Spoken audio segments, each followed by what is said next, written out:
So panibagong umaga na naman, panibagong video na naman tayo.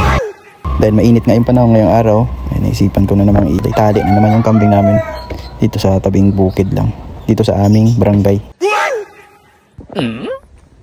At dahil nga wala akong pasok ngayon, so ayan, hinihila ko na naman si Mercedes papunta dito sa talian, o lipat ko muna dito sa may mga daming damo dito sa labas ng aming bakuran. So siya muna yung taga linis dito sa aming bakuran ng mga damo. So ayan, nandito lang naman yan sa harap ng aming bahay at ang harap ng kalsada, sa gilid ng kalsada. Pero guys, ganda.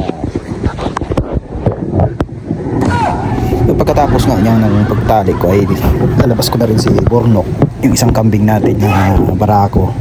So kasi natat na rin lumabas kasi nga may kabit siyang isang kambing dyan sa kambing ng kapitbahay dyan sa may bandang bundok lang din.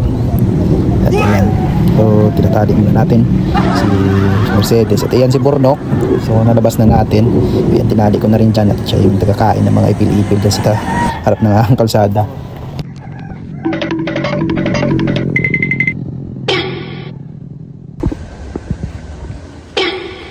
So ayan, nililipat ko na rin si Mercedes papunta sa bundok na yan, o sa bukid.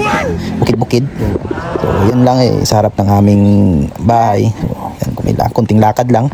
At tinali ko sa puno ng nyog si Mercedes dahil madaming damo dyan sa lugar na yan. So ayan nga, naglalakad kaming dalawa. So, inuna ko munang ilipat si Bornok. So si Mercedes naman ngayon yung itatali natin. So hindi ko siya itatali sa medyo mainit kasi buntis yung alaga nating kambing na to. Mamaya ay mga nakabigla. So ayan, dito ko na lang siya itatali kasi mas madaming damo, hindi masyadong mainit. Pero kung mainit ay ililipat ko rin mamaya sa ibang area. So shoutout nga pala sa mga nanonood sa ating page, and God bless sa lahat. Dito ko na siya itatali sa may puno ng nyog. So,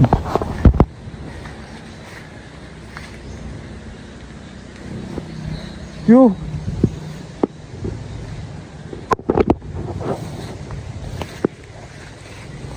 Tingnan natin. So, buhay lamon.